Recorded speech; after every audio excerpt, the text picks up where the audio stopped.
You're watching Alaska's news source, KTUU, Channel 2 Anchorage. And now, Alaska's #1 news team, Maria Downing, Jason Moore, John Carpenter with sports, and Jackie Purcell with the weather. This is the Channel 2 News Hour. Self-published books, often dismissed as vanity press and usually not big sellers. But Laurel Bill and her series about Alaska history may be one of the rare exceptions. In tonight's Bottom Line, with help from photographer Jason Kohler, the making and selling of Aunt Phil's trunk. The beauty of being in a spot like this is you get anywhere from 10 to 20,000 people during the weekend coming through. And these books are so beautiful, they're actually starting to sell themselves. Hi, how are you?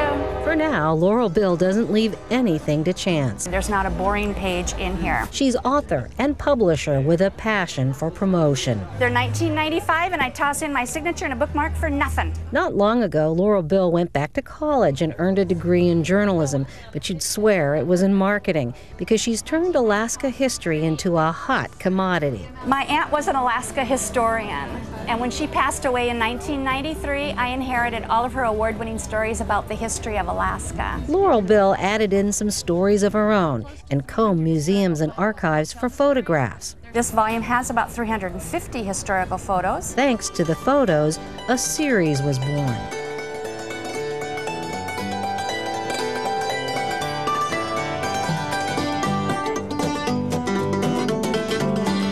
The photos are actually driving the length of the books because there are so many fabulous photos that have not seen the light of day in almost 100 years. And I started gathering all these wonderful photos and the book kept getting fatter and fatter. And when I got up to page 344, I thought, well gosh, they're gonna have a wheelbarrow to cart this thing around if it's one book. Good thing there are 2 books, a 3rd in the works, possibly a 4th and a 5th.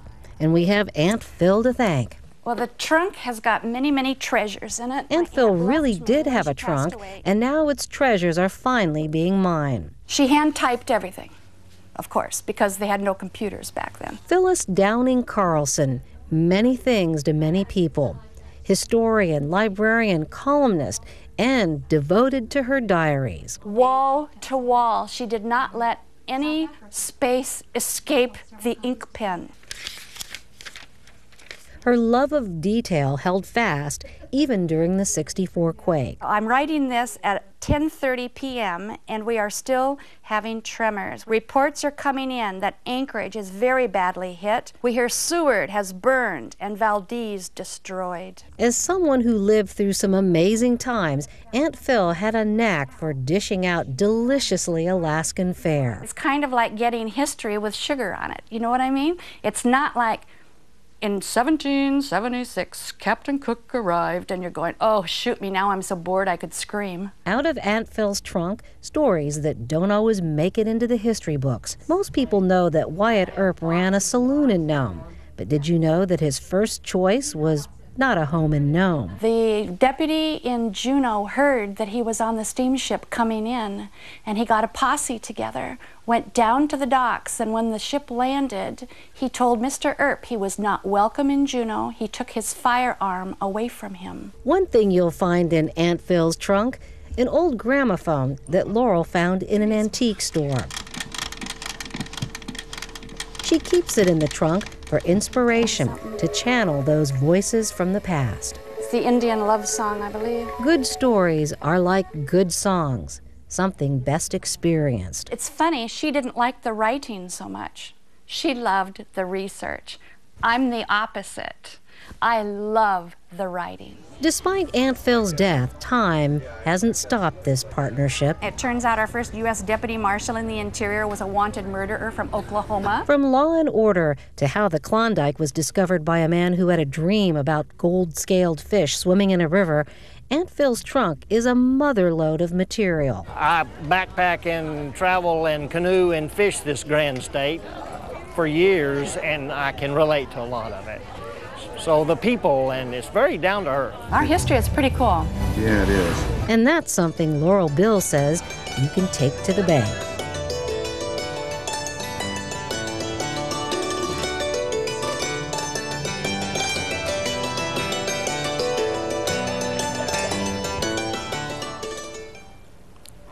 And you can go to the Bottom Line feature on KTUU.com, where you'll find a sample of stories from both books. And you can find the books in stores and gift shops across the state, including Walmart, and of course at the weekend downtown market. Looks like an interesting book, too. No kidding. Well, bottom line, how is the book sold? Well, when Volume 1 first came out, she ordered 2,000 copies and they sold out within 4 months. And then when Volume 2 came out in April, she started off with 5,000. Now she's down to about half of that. And she already has orders for Volume 3. And we talked to the folks at Tidal Wave, and they told us, you know, that this is pretty good for a book, but, you know, what it comes down to is an author's ability to promote a book. And Well, she's doing a she very good certainly job. can do that. Thanks, All right. Rhonda. Thanks, Margaret.